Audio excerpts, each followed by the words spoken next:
En bref, la course folle du pétrole, tous les superlatifs ont été épuisés. Le prix du baril a frôlé hier soir à New York les 124 $, 123,90 exactement.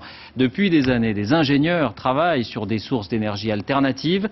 Voici la première usine destinée à exploiter commercialement le courant sous-marin provoqué par les marées.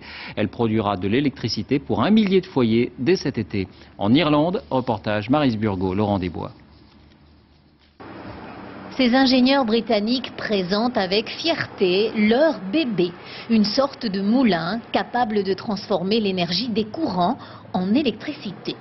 Et dans ce magnifique bras de mer de l'Irlande du Nord, ils ont réussi à se mettre la population dans la poche. C'est une énergie propre, c'est donc forcément une bonne chose.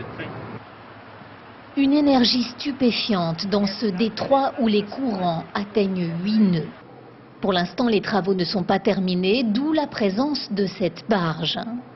Mais à l'avenir, ces fermes de moulins seront construites en pleine mer. Et l'essentiel se passera sous l'eau, quand ces hélices de 16 mètres d'envergure capteront cet inépuisable mouvement des océans. Nous avons cette ressource disponible et nous avons des kilomètres de côte. Je crois que notre dépendance importante à l'égard du pétrole nous oblige à faire quelque chose.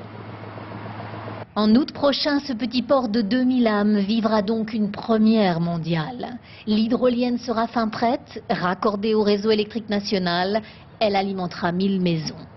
De quoi faire la fierté des habitants, même si cet engin gâche un peu le paysage, y compris les jours de brouillard. J'espère qu'à l'avenir, les designers les rendront un peu plus jolis. Mais ce n'est pas très grave et je pense que l'on s'habituera. Reste une question, quel sera l'impact sur l'environnement de ces hydroliennes installées à grande échelle?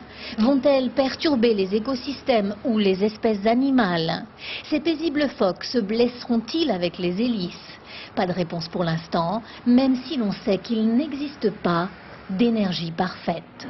La Grande-Bretagne est une île, ce pays se voit donc déjà comme une sorte d'Arabie Saoudite de l'énergie marine. Les Britanniques sont d'ailleurs les premiers à investir autant d'argent dans ce genre d'installation. Oui, en France, En bref, la course folle du pétrole, tous les superlatifs ont été épuisés. Le prix du baril a frôlé hier soir à New York les 124 $, 123,90 exactement. Depuis des années, des ingénieurs travaillent sur des sources d'énergie alternatives. Voici la première usine destinée à exploiter commercialement le courant sous-marin provoqué par les marées. Elle produira de l'électricité pour 1 millier de foyers dès cet été. En Irlande, reportage Maryse Burgot, Laurent Desbois. Ces ingénieurs britanniques présentent avec fierté leur bébé, une sorte de moulin capable de transformer l'énergie des courants en électricité. Et dans ce magnifique bras de mer de l'Irlande du Nord, ils ont réussi à se mettre la population dans la poche. C'est une énergie propre, c'est donc forcément une bonne chose.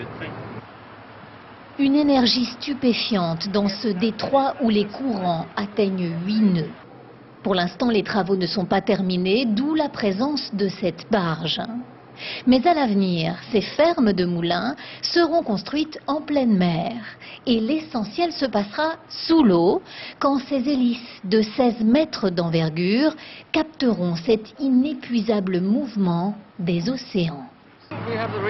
Nous avons cette ressource disponible et nous avons des kilomètres de côte. Je crois que notre dépendance importante à l'égard du pétrole nous oblige à faire quelque chose. En août prochain, ce petit port de 2000 âmes vivra donc une première mondiale. L'hydrolienne sera fin prête, raccordée au réseau électrique national. Elle alimentera 1000 maisons. De quoi faire la fierté des habitants, même si cet engin gâche un peu le paysage, y compris les jours de brouillard. J'espère qu'à l'avenir, les designers les rendront un peu plus jolis. Mais ce n'est pas très grave et je pense que l'on s'habituera. Reste une question, quel sera l'impact sur l'environnement de ces hydroliennes installées à grande échelle? Vont-elles perturber les écosystèmes ou les espèces animales? Ces paisibles phoques se blesseront-ils avec les hélices? Pas de réponse pour l'instant, même si l'on sait qu'il n'existe pas d'énergie parfaite. La Grande-Bretagne est une île, ce pays se voit donc déjà comme une sorte d'Arabie Saoudite de l'énergie marine. Les Britanniques sont d'ailleurs les premiers à investir autant d'argent dans ce genre d'installation. Oui, en France,